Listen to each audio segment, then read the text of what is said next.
unë para se të vija këtu, i thash një shoqes time, do shkoj thash të marrë një intervistë Gjergj Lucës, i thash ta pyesim pak për peshkimin, për suksesin në biznes, më tha qa suksesi, tha se ai tha me ato anjet e peshkimit tha merret me drogë.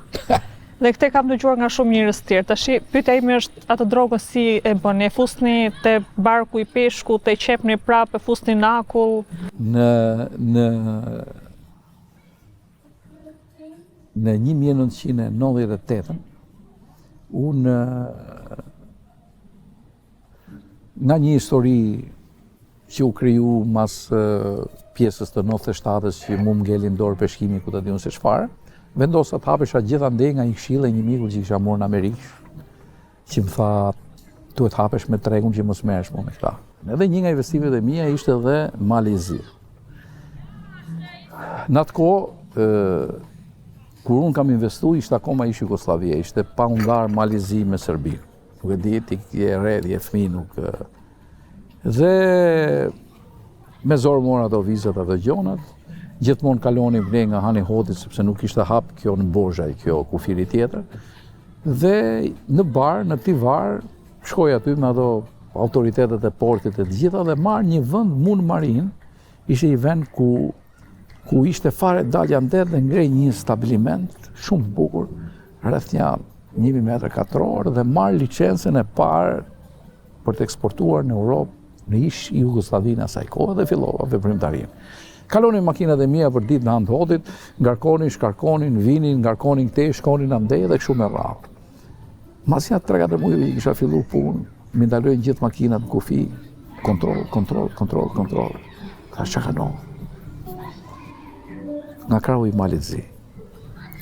Dhe i shkoj, takoj në Podgoricë nëpërmjet një miku tim në Tuzë, një shqiptar i Tuzit, takojmë një nga këta policisë, ku s'di qa ishte dhe i them, e kishte mika, i them, o vlla, po, si ka mundsi, doni me më përzon? Më thoni, qohi, pse mi daloni makinat ju sa herë vinë?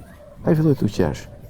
Më thani jo, tha se këto janë biseda që unë nuk mund t'i bëj, po pas ka ardhur me këtë mikun tim, po të them diçka, tha, nuk e ke problemin me ne, po nuk e kam problemin.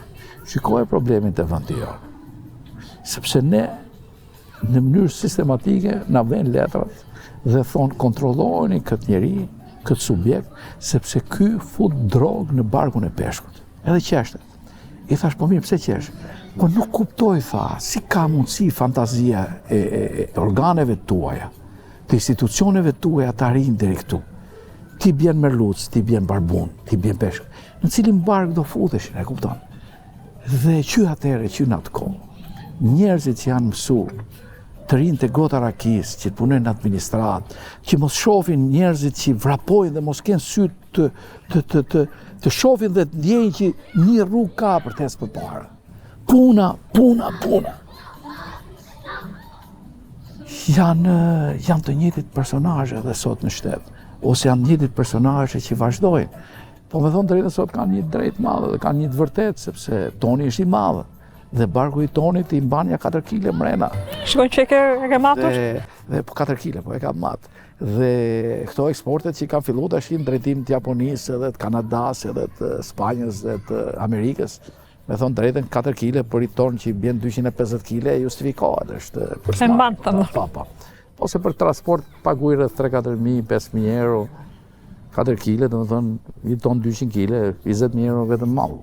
Nuk është pak. Ja zbulua dhe sekreti se si u bë Gjergj Luca i pasur. Po, dhe i hap pak fare, dhe janë nxjerr ushqimin nga goja, me qëllim që mos i hap shumë, sepse duket... Bjepse. Duhet.